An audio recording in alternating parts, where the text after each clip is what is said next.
the few and the proud. The Marines have always exemplified those cardinal virtues of duty to country, honor, and bravery. Often the first into battle, the first to fight for right and freedom, on land, on the sea, and in the air.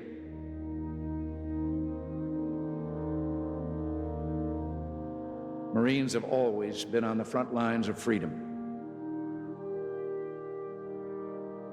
They put themselves in harm's way for our sake. What they give us is beyond our powers to repay.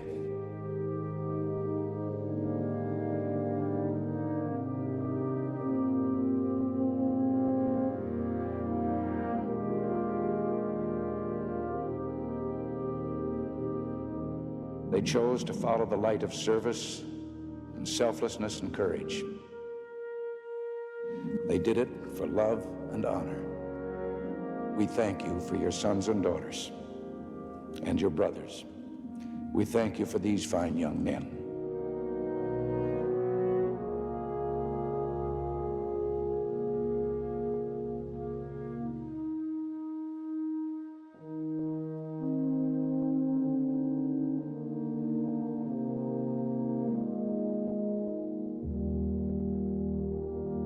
Whenever America has called, the few and the proud have been there. In places with names like Belleau Wood, the Argonne Forest, Guadalcanal, Saipan, Okinawa, the Chosin Reservoir, Quezon, and Grenada, from the halls of Montezuma to the shores of Tripoli, the Marines have given over the years and give today in the defense of freedom.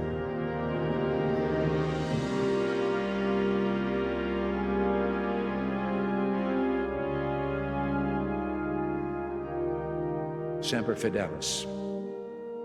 It's a motto, it's also a tradition. A tradition as old as our blessed republic and as young as the newest Marine. America's great because of men and women like you, with courage beyond the usual measure. I salute Marines, former Marines, and their families everywhere. Whether in land, sea, or air, Marines have been always faithful to their country. And speaking for all Americans, I thank you for it. And I am convinced that when we get to heaven, we'll find the streets are guarded by United States Marines.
Hey, welcome to America vs. Texas. I'm your host, Tyler Cambery.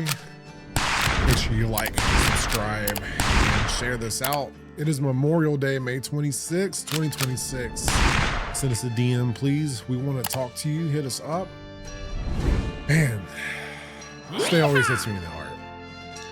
Check out AmericaFirstTexas.com. Our new website is up, and send us a business inquiry at contact@AmericaFirstTexas.com. Here's our social media handles over here. Give us a follow over there.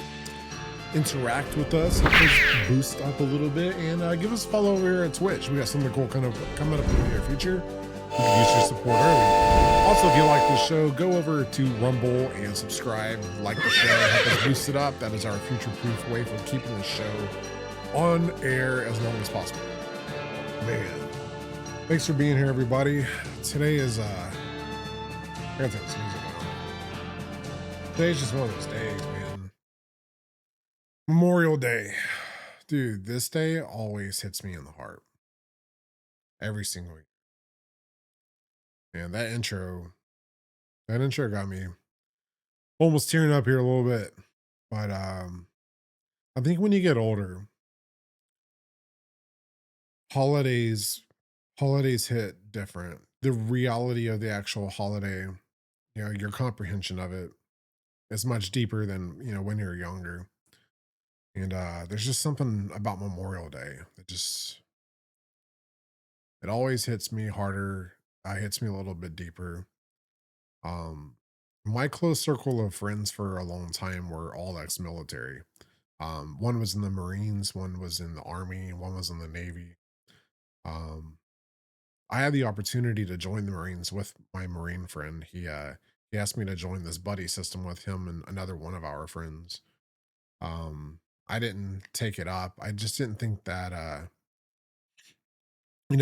was going along with that stigma that, the military is going to mess up your mind and things like that. And I really liked where my mental state was at. And I thought that I was just built for something different. So I didn't take the opportunity to go into it. And it's just something I always felt like I like, I just regretted not taking the opportunity, but it just wasn't for me. But, um, seeing what my friend went through just has given me like a lifetime long amount of respect. Um, and it made me realize something too. Going to the military and developing the brotherhood and the bonds and friendships that they develop in those areas, the dynamics of those relationships are deeper than like probably any relationship you could ever have with one of your friends who, if you didn't go into it with them. It didn't really matter how long you could be friends with somebody. The dynamics of the relationships that they make with their fellow servicemen, it's just on a level like only you would have to be there to understand. Um, like one of my friends, he went through a really, really dark time of loneliness when he was deployed. Because not really many people kept in touch with him. They didn't contact him. And this was during a time where the perspective of the military was, not in a good place for this country. We had a horrible administration that was like anti-military and did not respect people in service. And he was deployed during that time. And I remember I was like one of two people who remained in contact with him during these times. And hearing what he had gone through, what he had lost, and just the roll of the dice that he was taking, knowing that he was, very possibly going to die for the prosperity of this country, um, and for what he was deployed for. Those dynamics made it extremely difficult.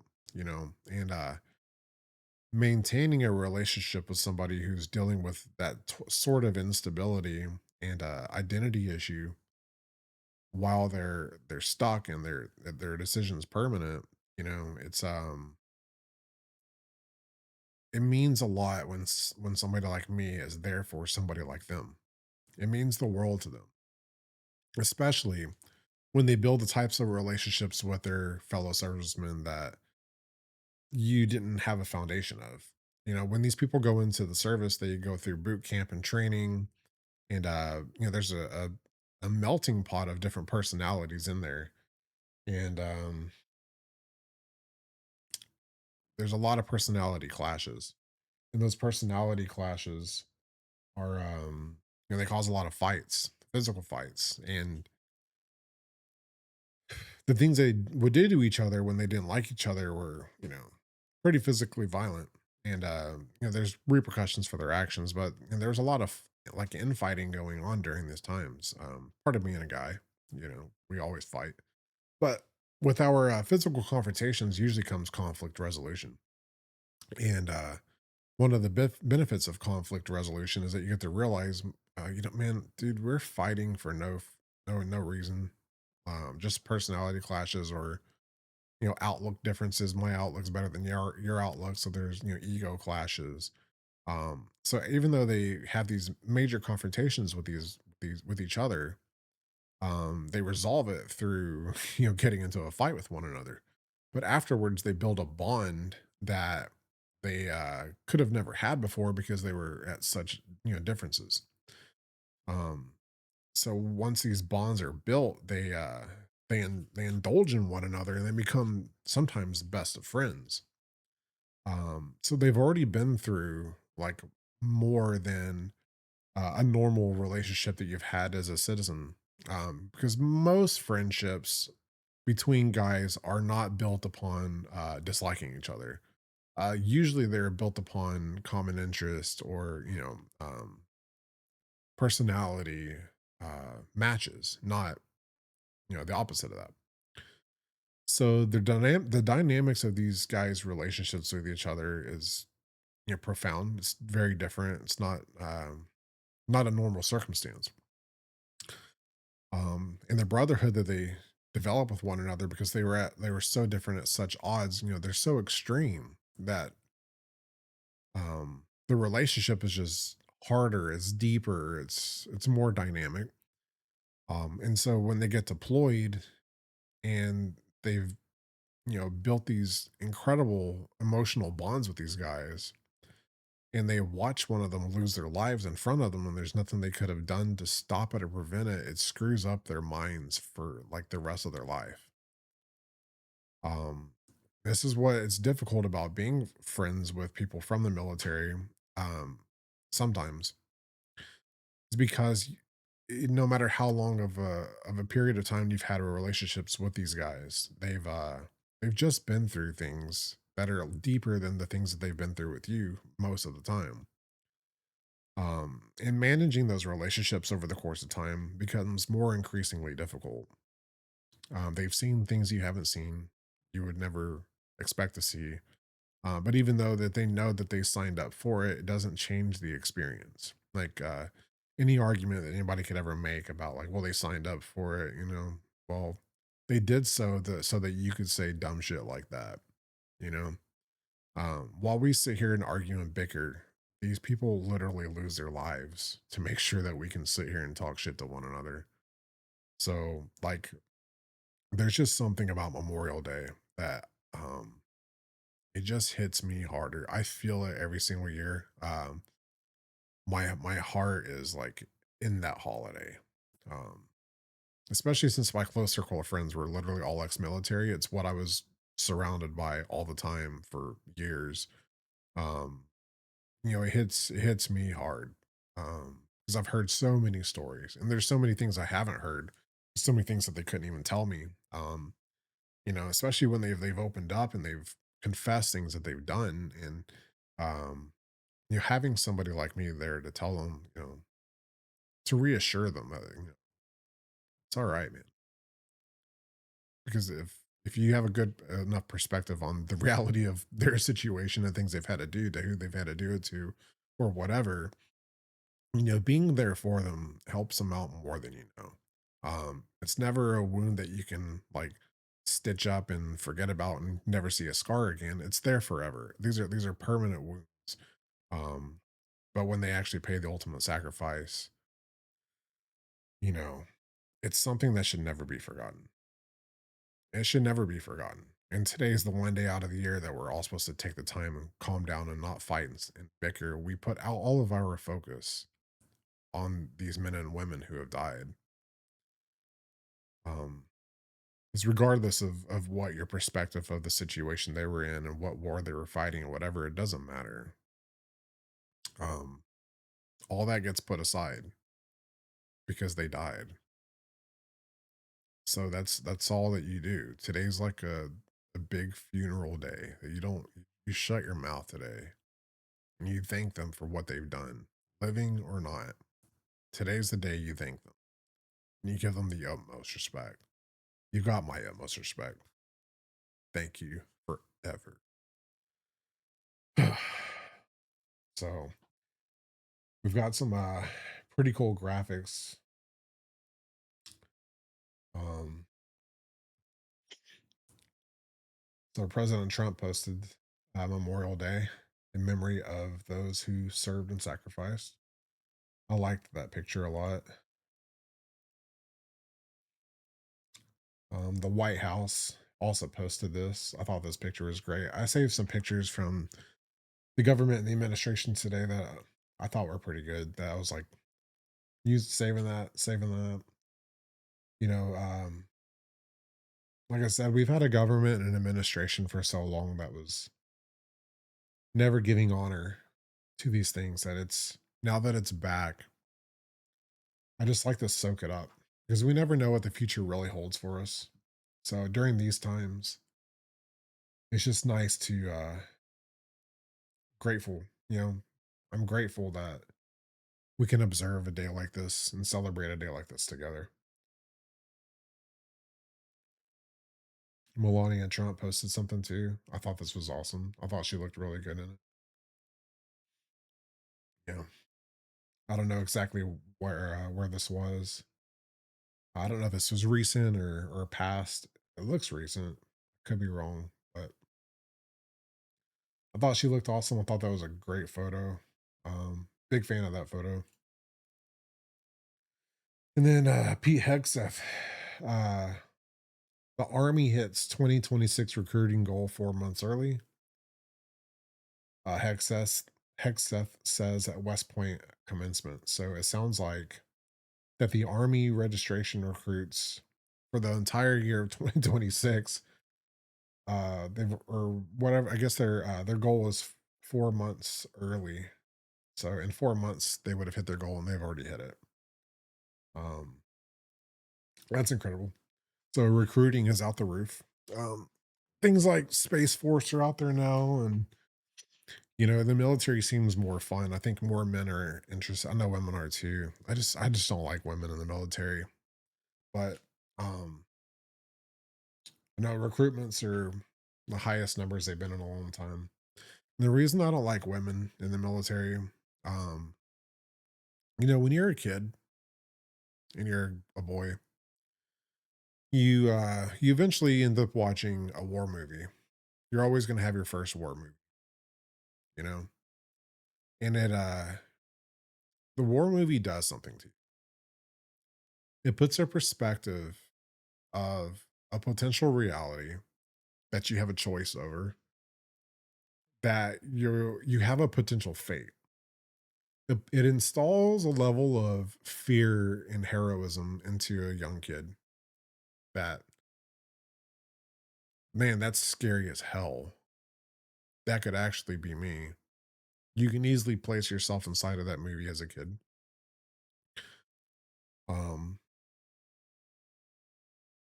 and it makes you realize that, like, as a young man, your life is expendable, and your life will possibly be at the sacrifice to preserve the country, the United States of America. And in deep down in your heart, the first thing that you think about when you say that is women and children. So I can tell you that as a man, when you're a little boy, your heart, after observing that, your heart goes towards you know what? I'm drawn to going to do that. I just watch these guys on screen die fighting with clearly a disadvantage, but pressing forward, achieving a goal, and earning freedom and fighting the bad guy, fighting evil. And you do so knowing deep down in your heart without anybody saying it that like you do so that your mom, your sister, your wife, your daughter can live and grow and raise kids and have sons and daughters as well. That's where your heart goes at a very early age. So as time goes on and more and more women get into the military, it it disheartens a lot of men because this is where their heart has been since they were a kid. Like this is their job, this is their duty to life is to protect you. Um Now since we are in the reality that we're in, we're already here anyway, so there's not much you can change it. Um the women who go into service, I still respect them. And obviously if they've paid the ultimate sacrifice, I still look at them as a hero as well. So that is what that is. I wish it wasn't the case. When I see women military servicemen have died in service, I hate it. I wish she wasn't there. Um, I wish it was a man in her place. But at the same time, I also recognize that that woman probably had even more courage than normal to go take on a responsibility and sign her line on that dotted line, knowing that she's also rolling the dice. And that just because she's a woman doesn't mean that she's exempt for paying that final price to protect this country. So that opens my eyes and tells me that her heart is also in this country and she's willing to die for it too. So realistically, that's also a good sign for men. That you also have women who are here to die for your country for you. As much as we hate it, because that's our job, not yours. Um, it feels good at the same time knowing that you know what, I'm not really just in this alone. I've got a partner here that's down. You know what I mean? So that is it's a nice reassurance, but I do wish that that would water down. Um, but it's a nice point to prove that I'm here for you too. You know, um, that's a sign of gratefulness that really hits home. So, to the women who are in service, thank you, and to the women who've lost your lives in battle and service, thank you from the bottom of my heart. You are a hero. Love you all. So, moving forward to our next topic, we have somebody um, running for a primary election tomorrow who also believes in the things that you believe in and stands up for what you stand up for. And that is Attorney General Ken Paxton running for the U.S. Senator position to take over John Cornyn, who is the incumbent. This is a bigger deal than most are making out to be. In my opinion, I think Ken Paxton has probably been the best attorney general, not only in the state of Texas, but I think probably within the country. Um, I subscribe to him. I get notifications about him every day because he is always bringing on a lawsuit against somebody who is against everything that you are against. He's going after Meta right now. He settled something with Discord for something about underage uh, exploitations. Like Ken Paxton fights for you. And I made this statement on his page a while back. He follows me now because of it. But it was during a time where a lot of people just weren't supporting him. Because I think people just didn't know what to think. They didn't know where they actually stood. But Yeah, I wrote that we don't deserve Ken Paxton, but he is here fighting for us anyway. And he loved that statement and he followed me because of it. And that meant a lot. And like I said, it was during a time where this guy was putting in a tremendous amount of effort to make this place a better place for you and for me. Um, and nobody was giving him his flowers. Like nobody, he was not getting praise like what he in areas that he needed or at times that he needed it. But he didn't care. He was relentless. He kept going because he's fighting for the right thing. He's been probably the only MAGA senator I can even think of. He's definitely the most America First senator I can think of. He's about to be. But even when you think about the Texas senators, all you think about is Ted Cruz. Ted Cruz has the spotlight. If I'm being honest with you, John Cornyn in my mind didn't even really come up as a mainstream name of like, yeah, he's a senator in Texas. It was almost like I was educated recently that John Cornyn was even a senator like Ted Cruz. Like this guy is a swamp creature.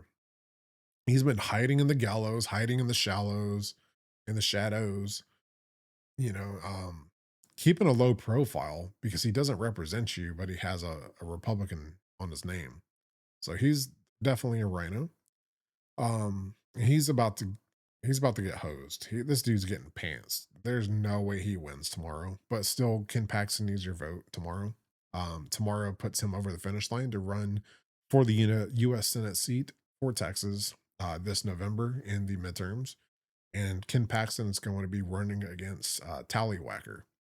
I think his real name is Tallarico. Um, but I just call him Tallywhacker because this dude's a whacked out weirdo anyway, and I think the name's funny and it sticks. All I can think of now is Tallywhacker. So, um, whatever it is that whatever mud they're gonna sling against Ken Paxton, just know this going into it: there is nothing that they have on Ken Paxton that can outweigh who Tallywhacker is. Like this dude thinks everybody's non-binary. Everything that we've worked for and deleted and removed, this guy is going to install all of it. The last thing that you want is somebody like Tallywhacker being your US Senator for the Texas seat. It doesn't matter what they say, how they're going to brainwash you or drag you down from supporting Ken Paxton. They're going to attack all your Christian principles because that's what the communists do. They go after everything they can about the things that they know what you stand for, what you want in your standards that you have. But their standards are no standards. Like they're the biggest hypocrites on earth. So don't worry about what these people might or might not say. You have you've got the best option in probably the entire country. You're not when you think about US Texas Senator, you're not going to think about Ted Cruz anymore. You're going to think about Ken Paxton. Ken Paxton's taking that spotlight. That's a good thing. This guy will fight harder for you than anybody else. He's still doing that today, grinding, suing, ripping down, tearing down. I can't even get into things that he's doing because there's so many. The list is so long that I forget all the things that he's doing. I'd have to write it down and read it off to you. The latest one is the meta glasses, the invasion of privacy on those things. I had a pair of those for like a week or two and I turned those back in. They hurt my head. I think the technology of them was giving me a headache. Yeah, so there's some weird shit going on with that. Um, Not that it's a conspiracy theory. I think it's just like literally just too much electronics up in my ears and my head. I was literally getting headaches when I would wear them. But it's also they're AI glasses, so they're taking your personal point of view of things and seeing how you move and operate. That AI is learning a lot of things about you. So there's definitely some privacy concerns with those glasses, if I'm being straight up honest with you. I still think they're awesome. They're fun. Those type of glasses have been around for a while. I know Snapchat had a pair of glasses like that back in the day. Quite a few years ago, actually. So this isn't new technology, but with Meta's AI installed of it, I still think that Meta's AI is one of the most sinister ones So I think that Ken Paxton bringing a lawsuit against those for privacy violations, I think is a deeper lawsuit than you think it is. I would like to see where this one goes. I would like to know the details of it, which are really hard to get already. This guy is making moves for you every single day that you don't appreciate or acknowledge or even probably recognize. So trust me, Ken Paxton is the best thing that you've got going on in the country right now, especially within the state. That dude has got your back. That he's the closest thing to President Trump that this whole country has, in my personal opinion. I've personally shaken his hand a couple of times. I've looked him in the eye, I've felt his presence, I've listened to him speak, and I've shaking his hand to me. If you remember my history, I'm a professional poker player. I know people. When I shake somebody's hand, it changed my whole perspective. My mind raced in a circle like, whoa, I wasn't expecting this experience. It was totally different. Um, and I went and watched him speak at like the worst place.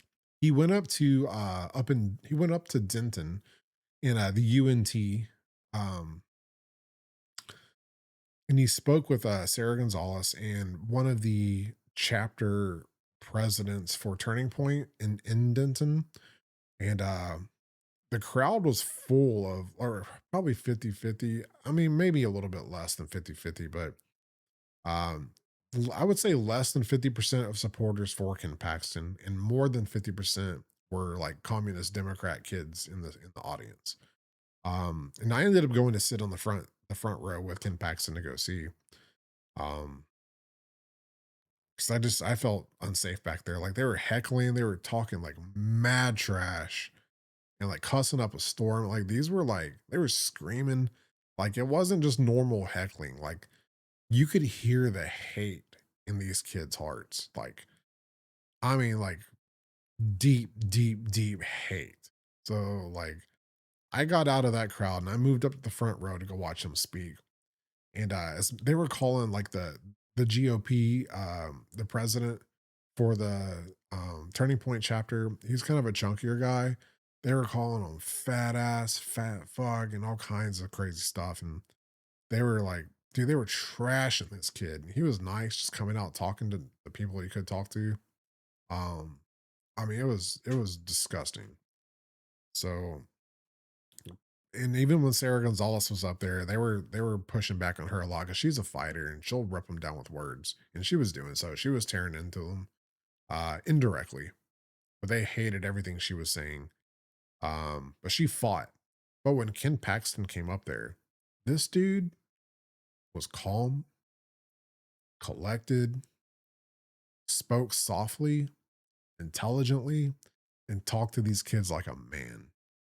This dude handled that crowd. They didn't heckle this guy one time. These assholes in the crowd that wouldn't shut up the whole time with just hate in their heart, they were speechless. They didn't say anything when Ken Paxton was talking. That dude sat up there and handled these kids. And you know what that taught me? If he left them speechless, they respect that man. I didn't see anybody else there that they respected. You know who they respected? They respected Ken Paxton. Now, they started screaming and talking shit like after he left, but literally he mentioned his whole speech. Nobody said anything. He thanked everybody, put the microphone down, walked off stage, waved, and as soon as he finished exiting the stage, then they started screaming. They all shut their mouths. They respected that man even though they hated him because he spoke to them like an adult. It was an insane experience. And later I thanked them on X for going to that godforsaken university. It was around that time where I was like, we don't deserve this man. We really don't. But he is fighting for us anyway. And he followed me after that. He really liked what I had to say because he knew it hit at the right time. That man, We are so lucky for Ken Paxton. You just don't even know yet. You will see. This is huge. And now we are finally here. Oh, great. I forgot where I put this. It's right here. Yeah. So President Trump has finally endorsed Ken Paxton. Ken Paxton was a great attorney general, probably the best in the country. Probably President Trump. Probably. Come on. You know he's the best. Probably the best ever. Vote for Ken Paxton on Tuesday. He will never let you down. That is a fact. Ken Paxton has got your back, man. So yeah, America First Texas proudly endorses Ken Paxton. 100%. We love him over here. Like I said, met him plenty of times. He's legit. The best thing going for this country right now. So yeah, we'll leave that off of there. Just don't forget tomorrow's voting. Primary, got to push Ken Paxton over that finish line. And we have one last piece of exciting news we're going to talk about today. In fact, this is probably the first exciting news besides Ken Paxton winning. But we got a new Fed chair. Did you see? Let's go see. And today I'm thrilled to welcome you to the White House, the most beautiful building. I love this building. We fix it up all the time. That's the real estate business in me. And it's in tippy-top shape, finally. But for the swearing in of our new chairman of the Federal Reserve Board of Governors, Kevin Warsh. Kevin?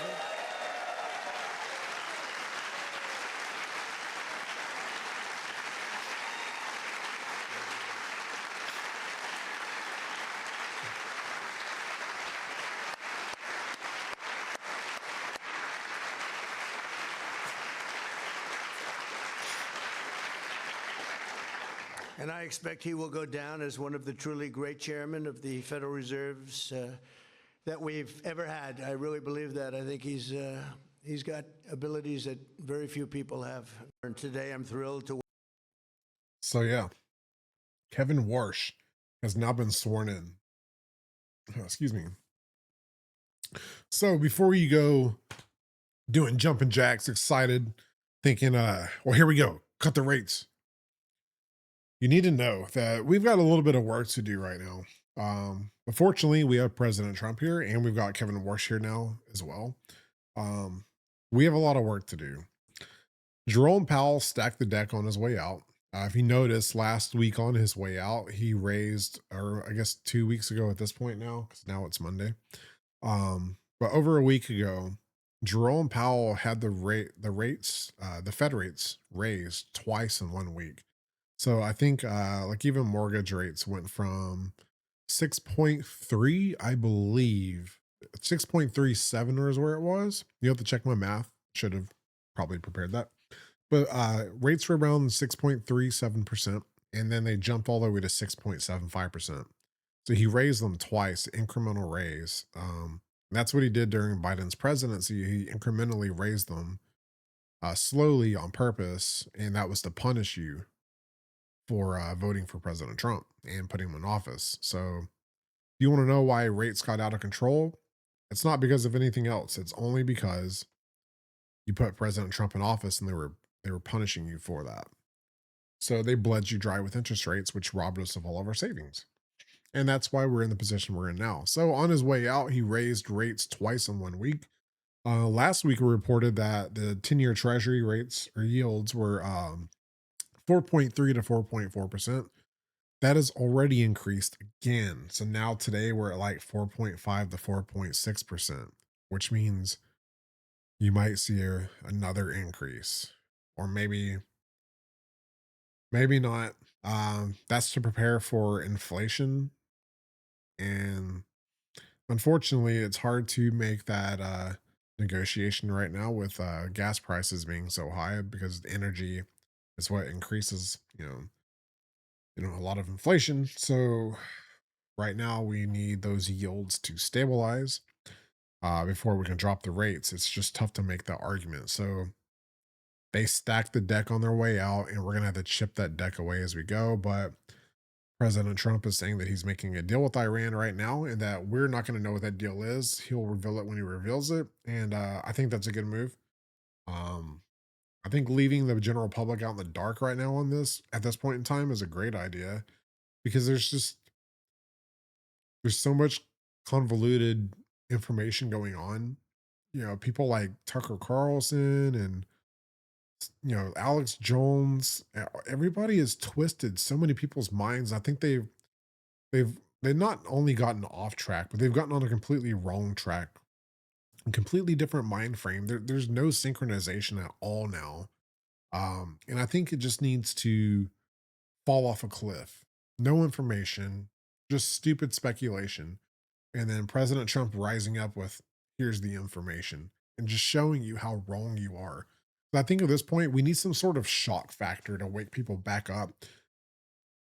Because I mean, where's the deep state going to go next? They've already gotten deep into the right now. So, after that falls apart and crumbles and breaks, and you see how much more wrong you could be, you couldn't be any wronger than this.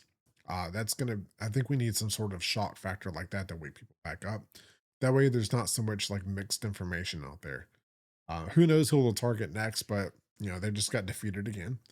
Um, but as soon as we find out what the deal is that President Trump created, um, hopefully he gets control of these gas prices too. It's not his fault.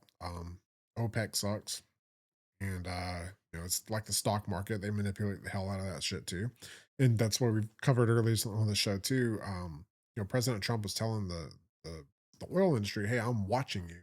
When they did that, they dropped prices like by 50 cents a gallon. And then he quit talking about it and they incrementally raised it like 25 cents and 25 cents. They got it back up to where it was again. So that showed me right there that nothing had changed during that time except for their greed and their manipulation. So, it's not like President Trump's first term where he had like this stranglehold on all of these people, these industries. This time, when they stole the election, they got some of their grip back. So they're not leveraged in the same way that they were during his first term, but they are still in his grip. Um, but I imagine when President Trump gets his agenda done, which is, being knocked off piece by piece, his to-do list is getting shorter and shorter because he's executing. Once we get some more moves going on, um,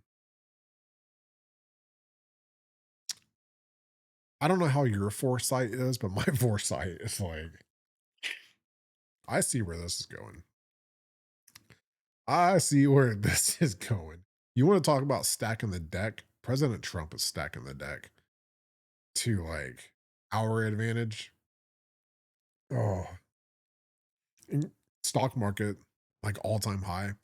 My accounts definitely show. So, do the price of gas right now suck? And is it going to cause inflation?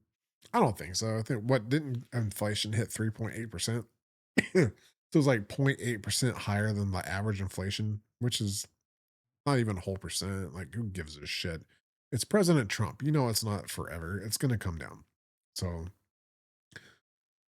when these gas prices come back down, I guess it'll make the average person happier per day. Like I guess I get it. Yeah, I mean gas got pretty high. We were paying like $50 for a tank of gas. It sucks, but then we're making up for all this money in our stock accounts. So like it clearly outweighs the price of gas. So I don't really give a shit, to be honest with you. It sucks, but I know it's short lived. He said it's short lived, and he doesn't lie. So whatever President Trump says is going down.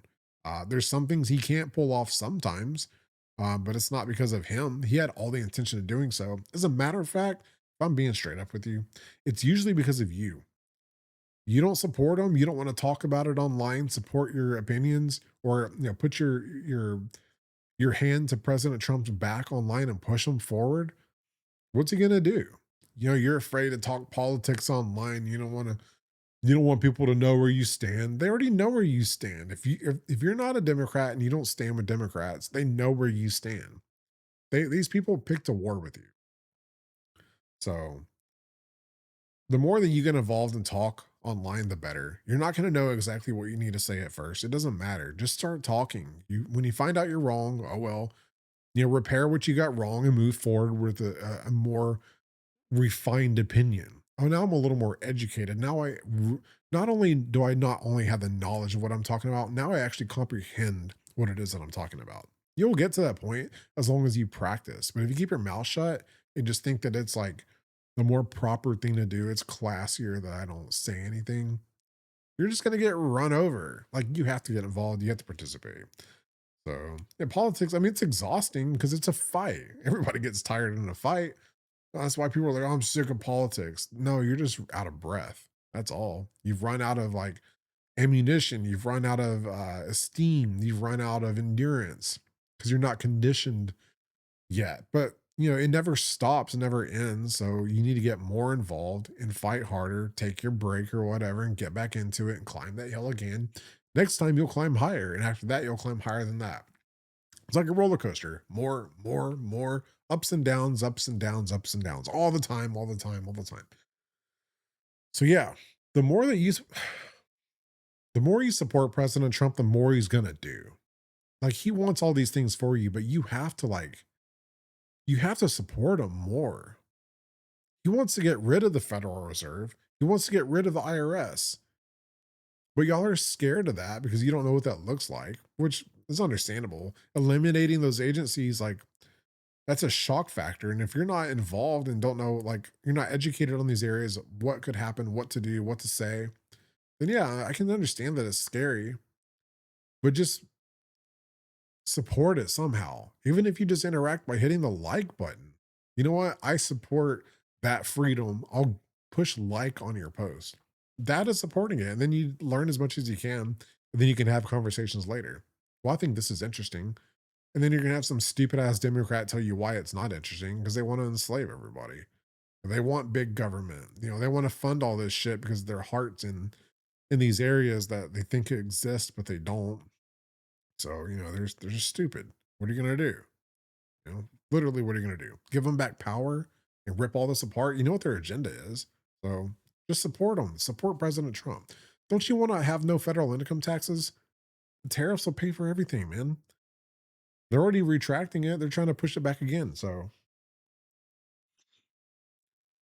I don't know. But yeah, as far as interest rates coming down, because the deck is stacked, we're gonna have to chop that thing down. Energy prices will have to reduce, I think, as well, so that we can make the case that there's no case for inflation. They've kept rates high because they were projecting inflation. Jerome Powell was saying, like, all year last year, we project by the end of the year we're going to have significant inflation, so we're not going to drop the rates with you. And we didn't. Inflation was under 3% the whole entire time.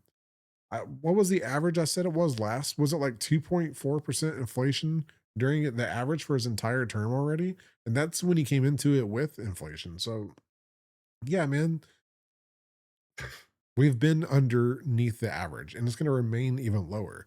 I mean, it was way below 2.4, but that's been like the average since the time that he was inaugurated, though. You know what I mean? So you have to give him some credit. But even then, it's under 3%. That's all that matters. So that is what's going on there. I'm excited for Kevin Warsh. We will see, how this transpires, how long this takes to chip this down, how stacked and thick and dense this deck really is. We'll see. Otherwise, that is it for me today. Beautiful day today. I'm going to be keeping the fallen soldiers in my mind and in my heart today. Memorial Day always hits me hard. So I love this day. I appreciate this day. And I'm sorry for this day. And I love you. I love you all. Thank you for being here. I'm going to close the show out a little different today. Yeah, that's it. I'll see y'all next week. Actually, full disclaimer, I don't think I brought this up earlier, but one of the core principles of starting America First Texas and developing it into what it is today, one of the core principles has been with military in mind. we're expanding right now into the further deeper into the real estate industry and then staffing and headhunting and B2B networking. And while doing so, one of the one of the niches that has been in our minds and our hearts while creating these principles for our business has been veterans. So America First Texas is building a sub department for veterans focused on these specific industries that we're expanding further into. So just know if you are a veteran and you want representation for real estate or for staffing or helping you find a long term career, we're always here for you. And if there is more about that department that we can build upon for veterans, we will do so. We're 100% dedicated to you. We'll always will be. That will never change. Um, that is where our mind has gone to while building this out. We've always thought about veterans, and we will always think about you. We've worked with several real estate agents who are veterans in the past. We've worked with several veteran-owned companies. We still support them to this day. So just know, Tyler, at least Tyler Cambry over at America First Texas will always have militaries back. Ex-military, current military, getting out of service, needing work, needing a home, ex-military, same thing. Need to get out of your shit job. You want to start your own thing, become a contractor, start your own business, whatever. America First Texas will always have your back. Make sure to reach out to us and develop a relationship with us. Tell us whatever you need to tell us, get whatever you need to get off your chest. We are here for you. We understand deeper than a lot of people. We will talk to you and we will listen.